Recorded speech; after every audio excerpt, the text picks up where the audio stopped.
Today, diversity. Which candidate captured most of the minority vote? Who did women vote for? Economy in the Palmetto State. Now that the primaries have left the state, is the impact still being felt? And thank you very much. What's next? We'll tell you where the candidates are headed and what they're doing to secure the nomination. Carolina News starts right now. Live from the capital city, a special political edition of Carolina News, the path to the presidency. From the Palmetto State's presidential primaries to the general election in the fall, it's all here, now, on Carolina News. Good morning and welcome to this special political edition of Carolina News. I'm Kevin Smarr. Thanks for joining us. I'm Deonica Thomas. The path to the presidency made an early stop in South Carolina.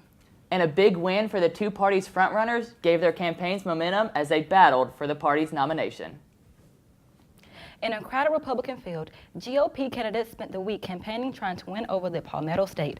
Donald Trump, Ted Cruz, Marco Rubio, Ben Carson, John Kasich, and Jeb Bush all made appearances in this great state. Donald Trump won big with 32% of the vote, receiving all 50 of the state's delegates. Rubio and Cruz were virtually tied with 22%, but Rubio made the edge with 0.2% more. A poor showing in South Carolina resulted in Bush suspending his campaign indefinitely. Kasich and Carson both received 7% of the vote. However, Kasich still continues to pursue the Republican nomination. On the other hand, South Carolina proved to be a favorable state for Democratic candidate Hillary Clinton. The former Secretary of State clinched the primary with 73% of the vote and received 39 delegates. Although Bernie Sanders had a weak turnout, the Vermont senator still captured 14 delegates and 26% of the vote. Our Carolina News team has been covering the 2016 race to the White House since the Iowa caucuses. Let's send it over to Malik Rankin, who has all our team coverage on the demographics that make up this election season. Thanks, guys. In this demographic segment of the show, we'll be looking at race, gender, age, and religion and the effect they've had on the candidate's path to the presidency. Our team coverage begins with race. In the South Carolina primary, the Democratic Party received the majority of its votes from minorities, 61% of that being the black vote. In the Republican Party, only 4% of the vote was made by minorities. It's not only Mexico. The Republican frontrunner's poll numbers seem to be unaffected by his racial rhetoric.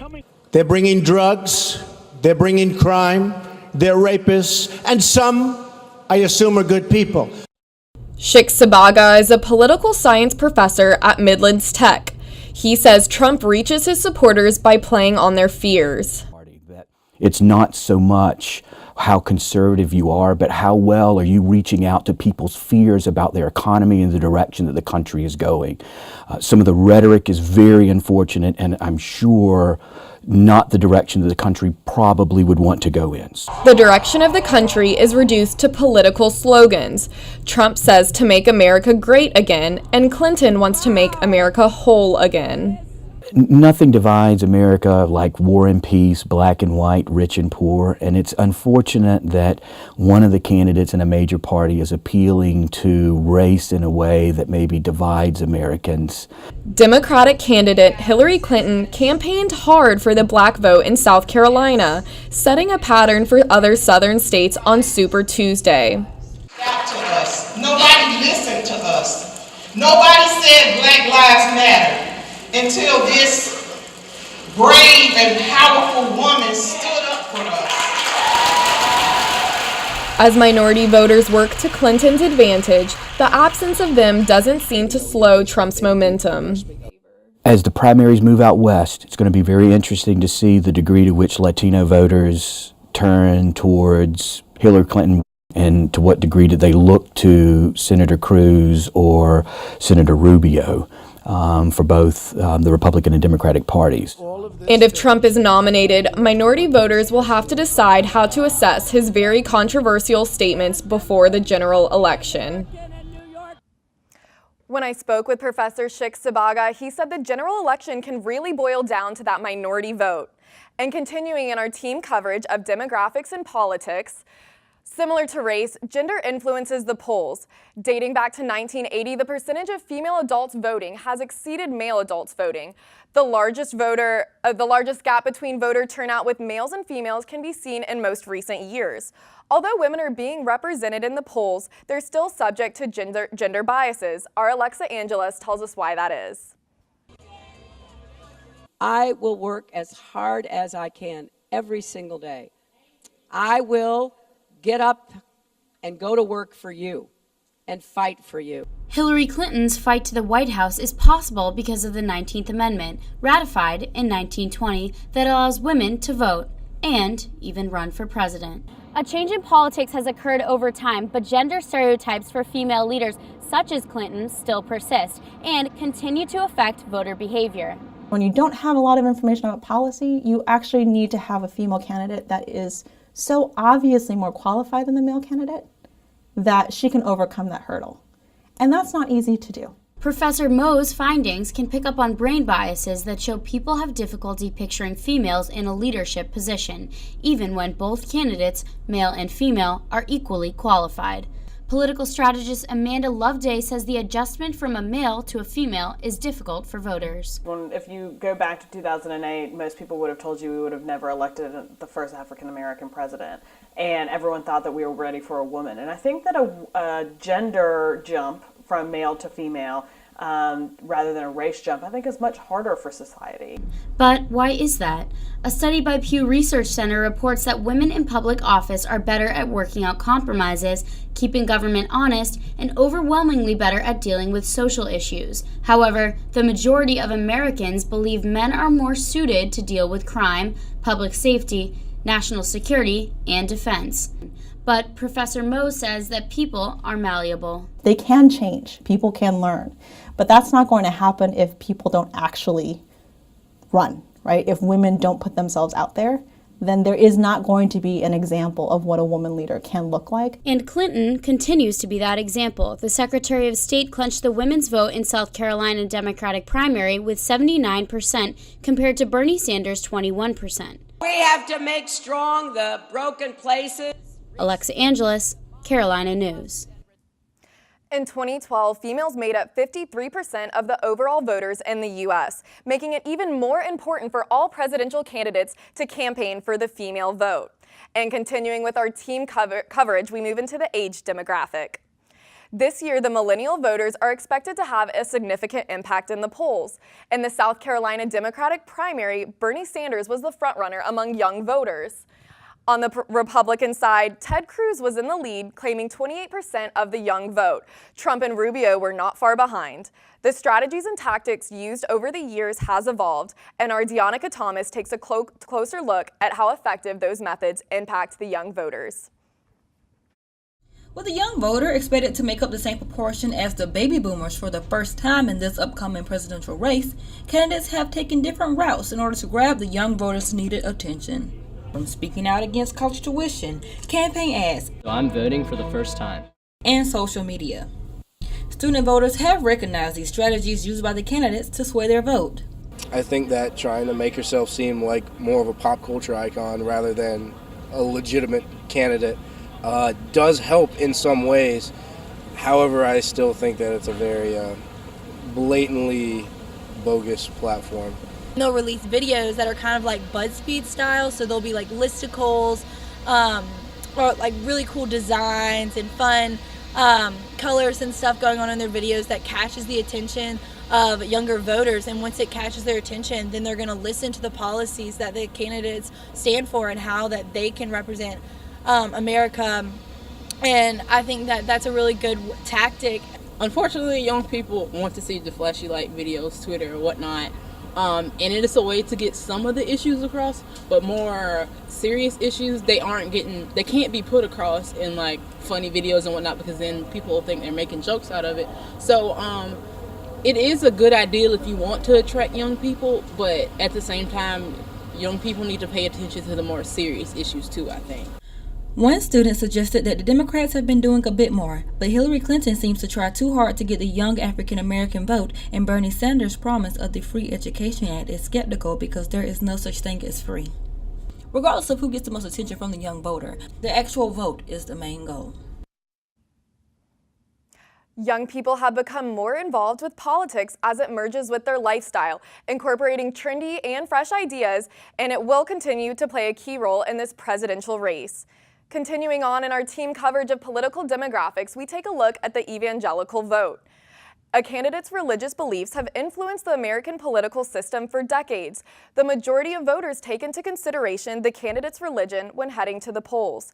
Taylor Hollander looks into how religion is affecting the 2016 path to the presidency.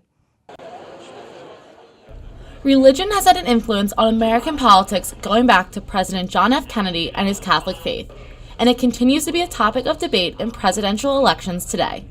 I'm a Christian. And my faith is integral to who I am. Dr. Kirk Randazzo, a political science professor at the University of South Carolina, said religious beliefs have influenced voters for years. So in the past, I think religion has played a key role in the elections, especially among evangelical Christians, the rise of the Christian Coalition in the 1980s, and basically the connection of their support to conservative candidates, primarily in the Republican Party. In a January 2016 study, the Pew Research Center found that 51% of adults said they're less likely to vote for a presidential candidate that does not believe in God. Donald Trump, the Republican frontrunner, is not viewed as religious by most Americans, and after insulting nearly every group in America, he continues to win the majority of the evangelical vote. Written by a nice reporter. Now the poor guy, you got to see this guy. Oh, I don't know what I said. I don't remember. Trump has won 10 primary states. He won the evangelical vote in 9 of those 10 states and tied with Ted Cruz for the evangelical vote in the 10th. I think what Donald Trump is tapping into is a level of anger and resentment among evangelicals who probably feel like their concerns haven't been taken seriously by members of the Republican Party. The Pew Research Center found that 1/2 of Americans believe that religious conservatives have too much control over the GOP. Dr. Randazzo said this could explain why the evangelical votes are shifting to the candidates seen as the least religious. With 5 months until the Republican National Convention, evangelicals could continue to propel Trump to the Republican nomination. Taylor Hollander, Carolina News. While the evangelical vote can be overlooked, it could be a determining factor when it comes to the path to the presidency. Just as religion plays a part in getting votes, throughout our team coverage, we've seen how race, gender, and age also affect the polls and how a candidate operates their campaign. That wraps up our demographics coverage as we took it from the South Carolina primaries to what's to come in the general election. Back to you guys. Thanks, Malik. While out on the campaign trail, I caught up with one man from Massachusetts who's following the campaign from state to state, praying for peace among the candidates. He told me it was heartwarming to see candidates beyond their day-to-day rhetoric. And I support all the candidates. I've been traveling the country. I've gone to at least 100 rallies, and I offer all of them a flower for peace. It's a symbolic gesture that if they become president, there'll be peace over their term. There have been some super dedicated supporters in the rallies across South Carolina. Yeah, it really just shows you how important this election is going to be for voters. All right, coming up next, now that the primaries have left the state, we'll show you the impact that the state continues to feel. Never look a howler monkey in the eye. Fried ants are delicious. We finished a clinic in a rainstorm. Really? That was a confidence builder. My students actually ended up teaching me. Yeah. In La Keg, à la King. Think managing a sales team is tough. Try working with 5 different villages. My alarm clock was a rooster. After 2 months, I was ready to quit, but after 2 years, I didn't want to leave. I didn't know I had it in me. Turn 2 years of service into a lifetime of experience.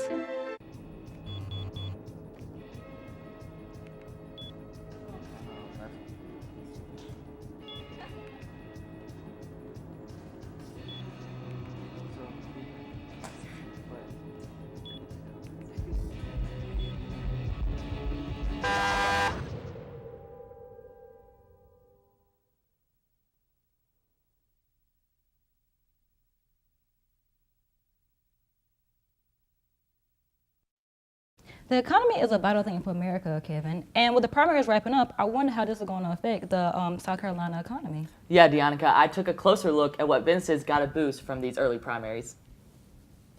The Republican and Democratic primaries have moved on, but South Carolina is still feeling their economic effects. It gave the hotels and restaurants a lot of extra business that we weren't expecting. David Erbacher is the director of sales at the Hyatt Place Hotel in downtown Columbia. He said that the last 3 weeks were great for his hotel. Typical weekday rates range from $189 to $209. Our midweek rates were $399, roughly per se. That $190 difference for a room gave the hotel a big boost for the month of February. I am going to hate doing budgets next year for February. Let's just put it that way. And this will definitely be a challenge to replace for years to come. But hotels are not the only businesses that capitalize from the South Carolina primaries. Television advertising felt the impact too. The first is in terms of the advertising dollars that we see here locally that are both spent on the part of the candidates themselves as well as the political parties. During the primaries, a political spot between 6 p.m. and 7 p.m. cost between $625 and $800 for candidates on the CBS affiliate in Columbia, WLTX. During 1 week, 409 political ads were bought to air. Von Nessen said tourism also had an impact from the primaries.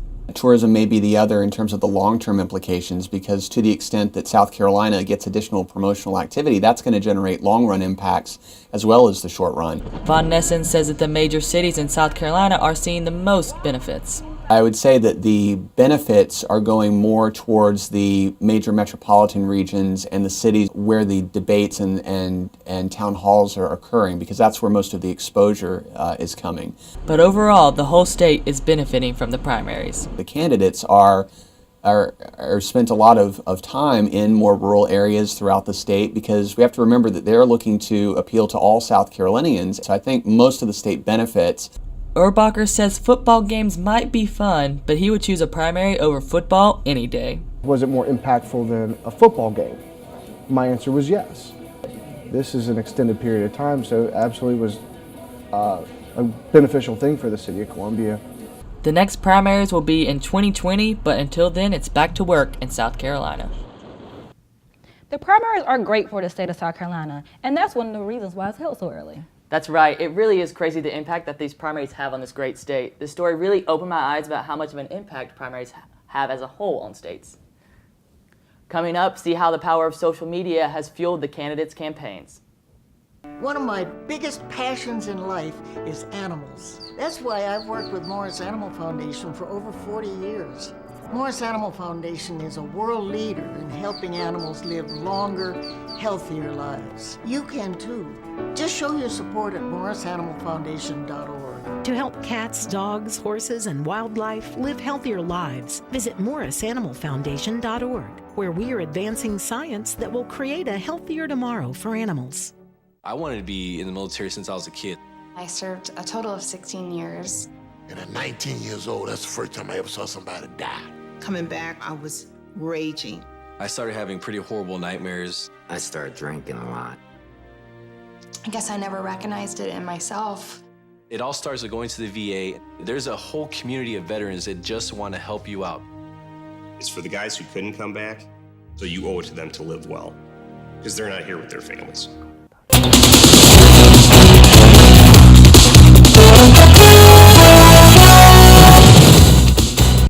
The 2016 presidential candidates have been active on social media, especially Twitter. And our Christina Zagami took a look at how the candidates have been using social media to help their campaigns, and if it's been working. Social media has erupted in recent years, and presidential candidates have taken note of its power. 2008 has been referred to as the Facebook election, and many believe President Barack Obama's use of Facebook helped him to win. The 2016 presidential candidates are following Obama's lead, but recent trends show that Twitter has taken over for this election. Candidates use Twitter to connect with voters and provide easy access to links and videos promoting their campaigns. And of course, they use it to insult one another.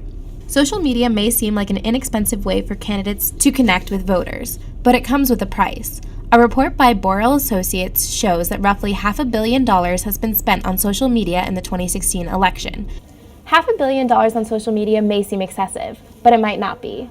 Voters are engaged in social media for the 2016 election more than ever before, and this gives candidates the ability to see exactly what voters are looking for. Dr. Amir Karami, a professor at the University of South Carolina, says social media is worth the investment. You go to the social media, you analyze the people's behavior, and at the end, you can figure out how you can spend your money in terms of advertising and so on. Karami and a team of students have been collecting Twitter data from each of the primary states. They have analyzed positive and negative tweets for the 2 Democratic candidates and the Republican candidates that were tweeted about most. The study found that 2 candidates are a lot stronger on social media.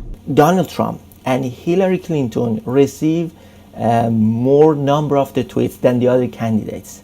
This means that they invest a lot in social media. After Super Tuesday, we can see that Trump and Clinton have not only dominated the Twitterverse, but the polls as well. Trump is currently leading the Republicans. He won 10 out of the 15 states that have voted. Clinton has also won 10 states over Bernie Sanders. So is it coincidence or correlation? Karami says that Twitter isn't going to dictate who gets the White House. We are not going to predict the election. Although 140 characters may not be enough to get a spot in the Oval Office, this election may just be remembered as the Twitter election. Christina Zagami, Carolina News. The best way to keep up with the candidates is to follow them on social media. If you tweet at them, who knows, they might even tweet you back. Kevin, do you follow anybody on social media? Well, I do. I follow all of them, and it can get a little interesting sometimes, with Donald Trump and stuff. Speaking of Donald Trump, Super Tuesday was good to both Donald Trump and Hillary Clinton, but the rest of their rivals didn't come out with the wins they were hoping for. Our Kristen Whitaker has the latest on the race and what's next for the candidates. For Donald Trump and Hillary Clinton, Super Tuesday was everything they were hoping for. What a Super Tuesday! Both the Democratic and Republican frontrunners sped past their rivals, winning most of the state's delegates for their respective parties. Now, country of underdogs. 15 states have now already participated in their caucus or primary, and by the middle of March, 58% of the total delegates will have been awarded. Hillary Clinton has about half the delegates she needs to clinch the nomination on the Democratic side, with most of those being superdelegates. On the other hand, Donald Trump has about 1/4 of the total he needs to win.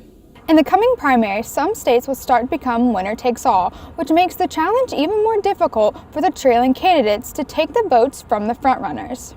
USC's Dean of the College of Information and Communications and former CNN correspondent Charles Bierbauer says it's not over for the remaining candidates. On the Democratic side, there's not a whole lot that Senator Sanders can do unless he can win some of the states that are coming up. But it seems that increasingly the margin will only get larger for Secretary Clinton. On the Republican side, you still have Senators Cruz and Rubio and Governor Kasich in the race. Pretty much they need to stay in and take every delegate that they can so that Trump doesn't run away with the race before the convention. So although Super Tuesday is now in the rearview mirror, the path to the presidency has become a lot narrower. With fewer speed bumps for Trump and Clinton, it's now time for the remaining candidates to shift gears if they want to win their party's nomination. Kristen Whitaker, Carolina News. With 35 states still left to vote in primaries or caucuses, the saying, never say never, has never been more true. Coming up next, I'll sit down with political specialist Corey Alpert to discuss the path to the presidency and what that road looks like for each candidate.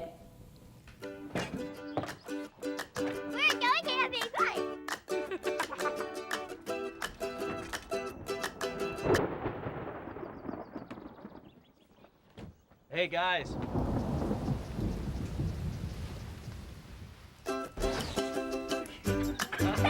The strongest families are built one moment at a time. For more ways to make every day count, visit facebook.com/makeeverydaycount. Millions of people face orthodontic problems. Left untreated, they can detract from dental, physical, and emotional health. Detection and treatment by an orthodontist is the key to preventing and correcting these problems. With 2 to 3 years of advanced, specialized education beyond dental school, orthodontists are dentistry's experts in the field of orthodontics. They're dedicated to straightening teeth and jaws. A healthy, attractive smile is priceless. Put yours in the care of the most qualified professional.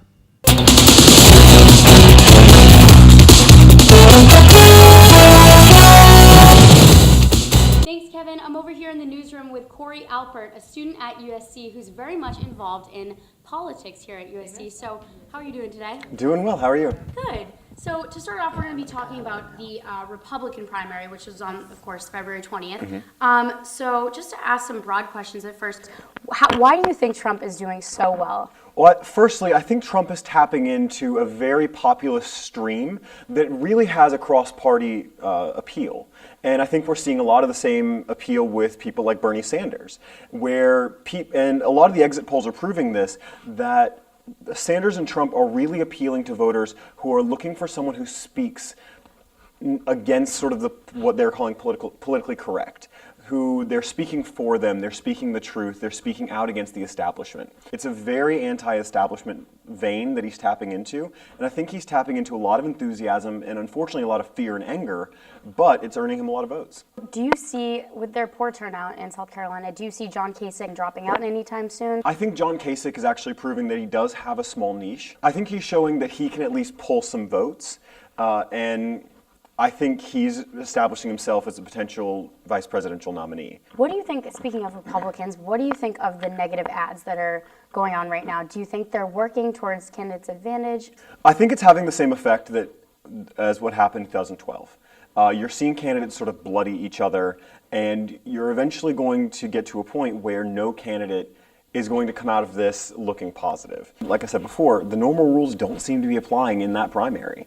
Attacks don't seem to be landing. So they might actually be working for the candidate they're supposed to be attacking. I think Ted Cruz is doing a very good job of building those ads. Now he has a very interesting strategy because normally campaigns have one firm that do most of their ads. He has 3 that bid. So they actually have, I think, some really interesting and clever ads because they're all having to bid to get airtime. Did you see your predictions play out in the Democratic primary for South Carolina? Yes. Secretary Clinton has a large stronghold in the African American community, which in South Carolina is anywhere between 50 to about 62% of the Democratic vote in South Carolina. And she, for the last 20, 30 years, has had very strong connections to that community. I think what sealed it was Congressman Clyburn coming out and endorsing Secretary Clinton. But South Carolina was her firewall. Internal polls were showing that she was going to win by about 20 to 25, not 48 points. But that being said, the African American community and minority communities in South Carolina, which make up a massive majority of the Democratic vote in South Carolina, they came out to support Secretary Clinton. So let's switch gears a little bit to Super Tuesday. What do you think the polls show? So this Super Tuesday really showed that there are 2 frontrunners in the race. You have Donald Trump on the Republican side and Hillary Clinton on the other. And both won 7 states. There were 4 states that were sort of left to the others. And I think we're showing that there are clear frontrunners, there's clear momentum, but it's also showing, and if you're looking at the exit polling data, it's also showing that there are clear divides in both parties. And it's something that both parties are going to have to address moving forward, especially coming into the general, but even beyond the general election. But I think electorally, Super Tuesday really showed a lot of momentum. Secretary Clinton is up by over 500 delegates. She is almost halfway to the mark where she needs to reach. And she very reasonably could become the Democratic nominee by March 15th. Donald Trump, on the other hand, he's a little bit slowed because of the proportionality rules and the way that the Republican side works. But he's showing a lot of momentum. He's showing that he can win broad coalitions of voters, and he's showing that he can turn, like I was saying with Senator Sanders, he's showing that he can turn that enthusiasm into votes. And that's a big strength for him right now. Well, thank you for being here, Corey Alpert, our political specialist here on campus. Back to you guys in the Greenhouse studio. Thanks, Alexa. Well, looking forward, it'll be interesting to see how candidates do in their home states, like Marco Rubio in Florida and John Kasich in Ohio. Yeah, will they get enough support to reach the front runners, Hillary Clinton and Donald Trump? I guess only time will tell. Well, that's all the time we have for today. Thanks so much for joining us for this special edition of Carolina News. And see you on Monday, March 14th. Have a great weekend.